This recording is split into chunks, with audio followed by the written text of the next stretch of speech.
పల్నాడు జిల్లాలో సీఎం చంద్రబాబు పర్యటిస్తున్నారు. ఎల్లమందలో లబ్ధిదారులకు ఆయన పెన్షన్ పంపిణీ చేశారు. అనంతరం ప్రజావేదిక పేదల సేవ కార్యక్రమంలో పాల్గొని మాట్లాడుతున్నారు. ఇప్పుడు లైవ్ చూద్దాం.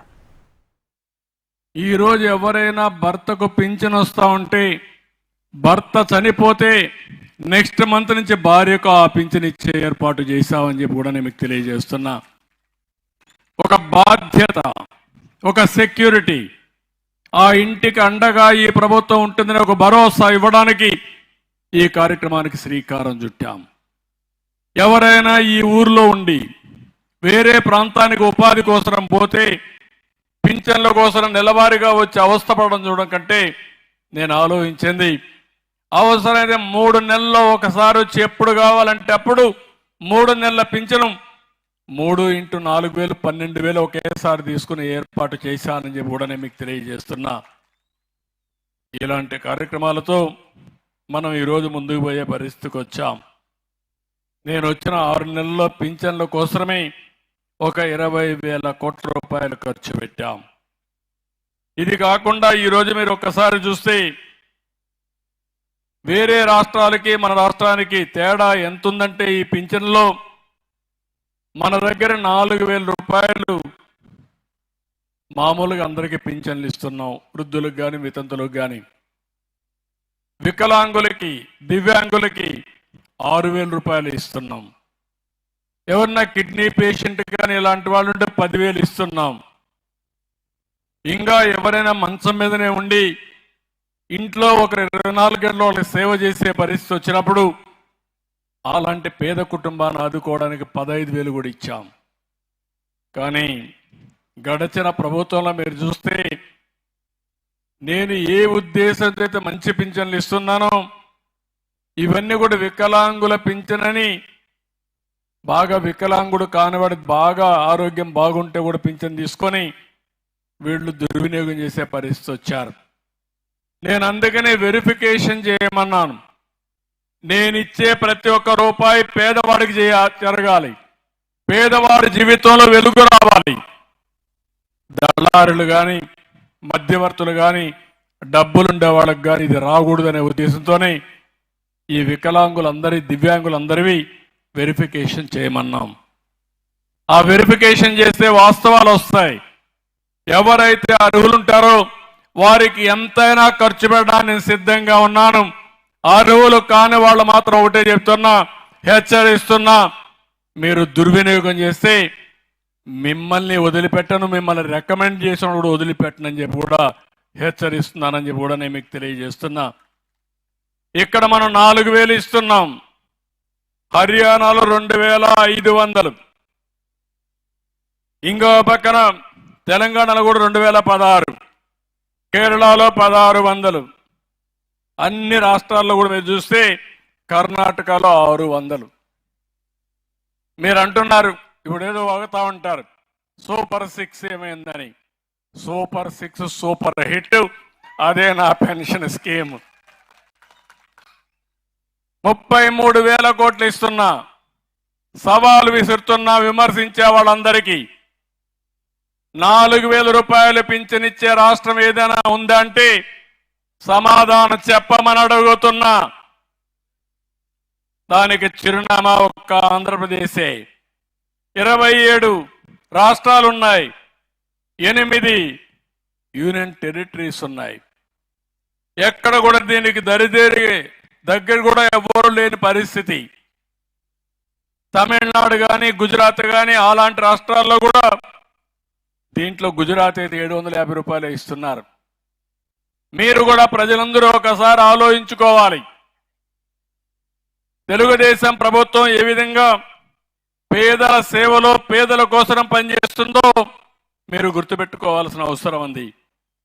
సంవత్సరానికి 32,520 కోట్లు మనం ఖర్చు పెడితే మన తర్వాత తెలంగాణలో 8,179 కోట్లు, కేరళ 7,295 కోట్లు, హర్యానా 7,194 కోట్లు, వెస్ట్ బెంగాల్ 5,400 కోట్లు, మహారాష్ట్ర 3,541 కోట్లే. ఎందుకు నేను ఈ విషయం మీకు చెప్తున్నానంటే, ప్రభుత్వం అనేది పేదలకు అండగా ఉండడానికి, అలాంటి పేదల్లో వీళ్ళే నిరుపేదలు. అందుకని ఇది ఒక మహత్తరమైన కార్యక్రమం కింద తీసుకొని మొదలు తారీఖు వస్తే బాధ్యత గంట మోగుతుంది అందరికీ. మీరందరూ పేదవాళ్ళ దగ్గరికి వెళ్ళాలి. ఐఏఎస్ ఆఫీసర్ కలెక్టర్గా ఉన్న పేదవాళ్ళ దగ్గర రావాలి. లావు కృష్ణదేవరాయలు ఎంపీగా ఉన్న పేదవాళ్ళ దగ్గర రావాలి. ఎమ్మెల్యే రావాలి, మంత్రి రావాలి. అందరూ కూడా వస్తే వాళ్ళ వాస్తవ పరిస్థితులు అర్థమవుతాయి. వాళ్ళని దృష్టిలో పెట్టుకొని పనిచేయాలనే ఉద్దేశంతోనే ఈ కార్యక్రమానికి శ్రీకారం చుట్టాను. నేను మీ అందరికీ ఒకటే హామీ ఇస్తున్నాను. జీరో పావర్టీ, పేదరికం లేని సమాజం. ఇది నా ఒక్కడే బాధ్యత కాదు. ఈ ఊర్లో మీరున్నారు. కొంతమంది భగవంతుడు కరుణించాడు, డబ్బులు సంపాదించారు. కొంతమంది భగవంతుడు కరుణించలేదు, పేదరికంలో ఉన్నారు. ఆ పేదరికంలో ఉండే వాళ్ళని మనతో సమానంగా మనుషులుగా తయారు చేయడం, జీవన ప్రమాణాలు పెంచడం మన బాధ్యత. అందుకే నేను కొత్తగా ఓ ప్రోగ్రాం తీసుకొచ్చాను, P4 అని. ఈరోజు మీరు చూస్తే భారతదేశంలో సంపద వచ్చింది. సంపద రావడానికి ఆర్థిక సంస్కరణలు కారణం. ఆ ఆర్థిక సంస్కరణలో భాగంగా PPP మోడల్ అంటే పబ్లిక్ ప్రైవేట్ పార్ట్నర్షిప్. అంటే గవర్నమెంట్ ప్రైవేటు వ్యక్తుల మధ్య అవగాహన చేసుకుని తద్వారా రోడ్లు వేయడం, దాంట్లో వచ్చే ఆదాయాన్ని అప్పులు కట్టి మెరుగైన రోడ్డు వ్యవస్థ ఏర్పాటు చేయడం. కరెంటు విషయాల్లో వచ్చాయి, స్కూల్స్ కాలేజీలు వచ్చాయి, లేకపోతే టెలికమ్యూనికేషన్ సెక్టర్లో వచ్చాయి, పోర్ట్లో వచ్చాయి.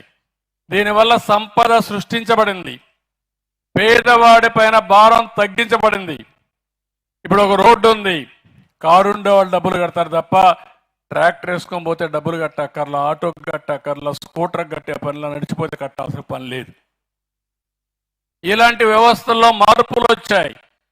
ఆ వ్యవస్థల్లో మార్పుల వల్ల సంపద వచ్చింది, ఆదాయం పెరిగింది. ఆ ఆదాయాన్ని మళ్ళా పేదవాళ్లకు పింఛన్లు ఇవ్వడానికి, పేదరిక నిర్మూలనకు ఉపయోగించే పరిస్థితి వచ్చింది. ఇప్పుడు నేను ఆలోచించే స్కీము, డబ్బులుండే ప్రతి ఒక్కరు కూడా డబ్బులు లేని వాళ్ళకి సహాయం చేసే కార్యక్రమం. ఒకప్పుడు జన్మభూమి పెట్టా, ఇప్పుడు P4 పెట్టా. నేను ఒకటే ఆలోచిస్తున్నా, ప్రభుత్వం ఎంత డబ్బులు సంపాదిస్తే అంత డబ్బులు పేదవాళ్ళని పైకి తీసుకురావడానికి ఖర్చు పెడతాం. ఇప్పుడు ఆ అమ్మాయిని చూశారు, ఒక ముస్లిం మహిళ. కూతుర్ని చదివిస్తే నా కూతురు బాగుపడిపోతే ఆ అమ్మాయి కూడా పేదరికం నుంచి బయట వస్తుందని ఆనందపడుతుంది. ఇంకొక అమ్మాయిని చూసి, ఒక SC అమ్మాయి, ఆ తల్లి ఆరాటం కూతుర్ని చదివించి ఒక డాక్టర్ని చేస్తే డాక్టర్ అయిన తర్వాత ఆ కూతురిని నన్ను చూసుకుంటుందని ఆశపడతా ఉంది. అలాంటి చేసే బాధ్యత మన పైనుంది. నా జీవిత ఆశయం పేదరికం లేని సమాజం, జీరో పావర్టీ అని చెప్పి కూడా నేను మీకు తెలియజేసుకుంటున్నా. అందుకని ఓసారి ఇప్పుడు నేను ఇచ్చిన హామీలన్నీ కూడా మా కలెక్టర్కి చెప్తున్నా.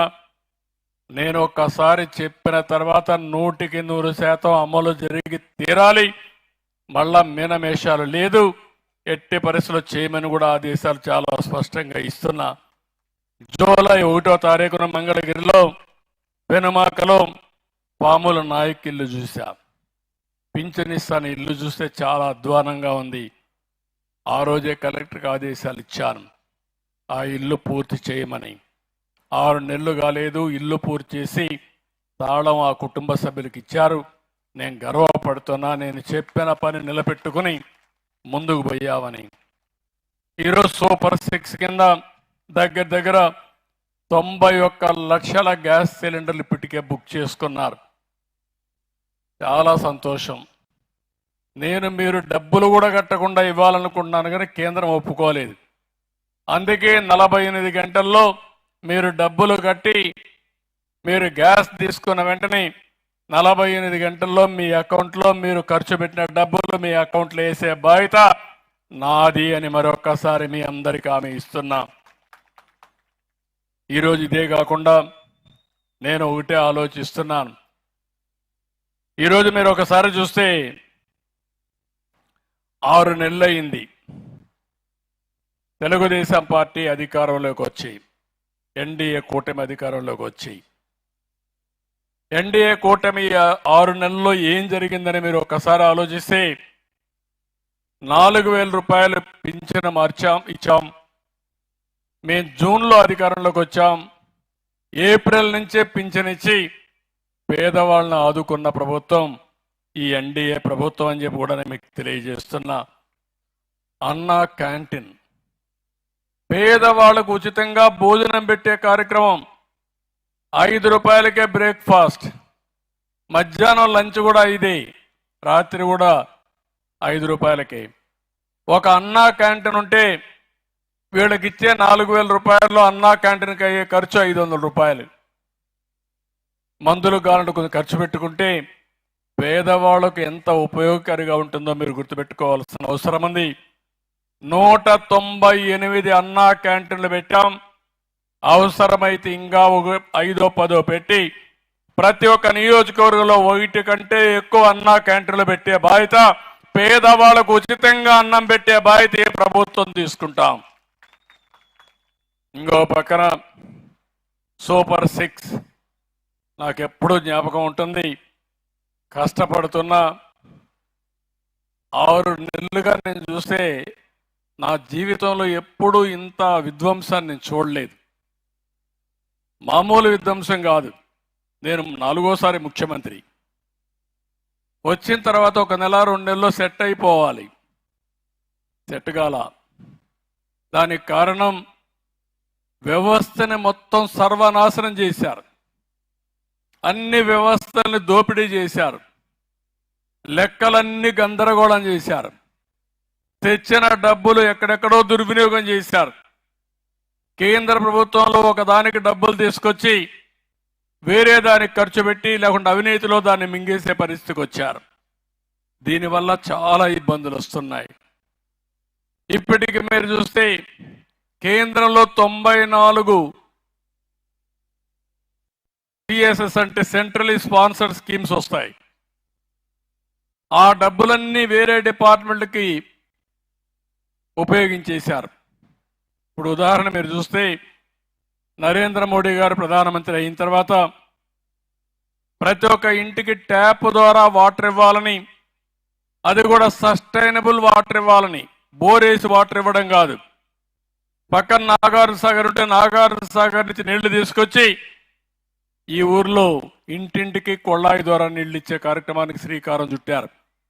45% కేంద్రం ఇచ్చారు, మనం 55% పెట్టుకోవాలి. అలాంటి స్కీముని డబ్బులు తెచ్చి ఒక్క ఇంటికి కూడా ట్యాప్ పెట్టలేదు, కొళ్ళాయి పెట్టలేదు.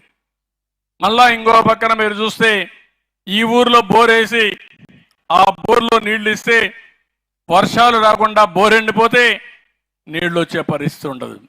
ఆ స్ఫూర్తికే విరుద్ధం. అలాంటి డబ్బులు తీసుకొచ్చి దాన్ని కూడా దుర్వినియోగం చేశారు. ఫైనాన్స్ కమిషన్ ద్వారా పంచాయతీలకు వచ్చే డబ్బులు దుర్వినియోగం చేశారు. నేను అన్ని కరెక్ట్ చేసి ఇప్పటికి 75 స్కీముల్ని సెట్ రైట్ చేశాను. అందుకని ఈరోజు కొంతవరకు పరిపాలనలో మీరు చూస్తే ముందుకు పోయే పరిస్థితికి వచ్చాం. నేను ఒకటే చెప్తున్నా, నేను కష్టపడతా,